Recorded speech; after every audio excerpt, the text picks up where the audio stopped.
حضرت جی، میں نے لاسٹ ٹائم اپنے بیٹے کے پیٹ کے مرض کے لیے کال کی تھی، تو آپ نے جو مجھے آیت کریمہ کا وظیفہ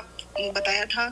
الحمدللہ اللہ کے فضل سے، اس کی برکت سے مجھے فائدہ ہوا۔ ظاہری طور پہ ہی نہیں، باطنی طور پہ اتنا سکون ملا کہ جب میں اس آیت کو پڑھ رہی تھی تو مجھے حضرت یونس علیہ السلام کا واقعہ بھی یاد آ گیا کہ کس طرح انہوں نے اندھیروں میں یہی کلمات پڑھے اور اللہ نے انہیں مچھلی کے پیٹ سے نجات عطا دی اور پریشانی بھی دور فرما دی۔ تو احساس ہوا کہ اللہ والے جب ہمیں کوئی وظائف بتاتے ہیں، آپ جیسے اللہ والے جب ہمیں اس سے ذکر سے جوڑتے ہیں، تو مقصد وظائف نہیں ہوتا، مقصد ہوتا ہے اللہ سے جوڑنا، تاکہ جو اللہ کا بندہ ہے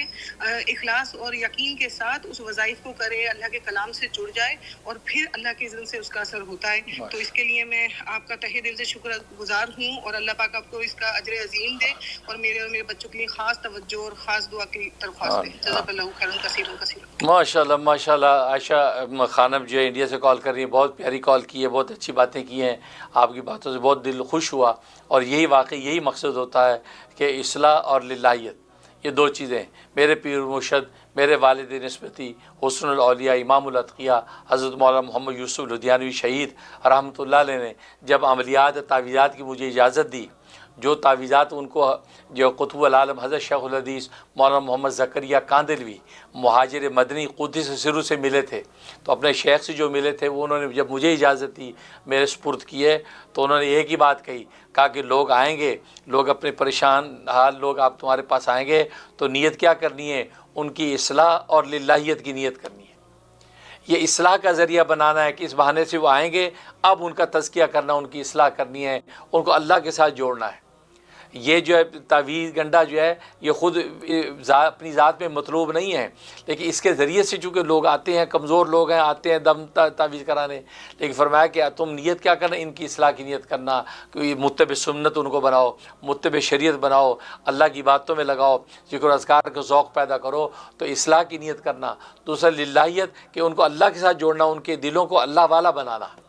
یہ دو چیزوں کے ساتھ اخلاص و للہیت کی نیت سے لوگوں کی خدمت کرنا، تو الحمدللہ اللہ کا احسان اس وقت سے اسی انداز سے کر رہا ہوں، اور آپ دیکھ رہے ہیں جیسے آپ نے خود کہا، اس طرح آپ کی طرح سینکڑوں بہنیں اور بھائی یہ کہتے ہیں کہ وظیفہ کرتے کرتے ہی ہم دنیا کی چیز مانگتے مانگتے اللہ کے ہو گئے۔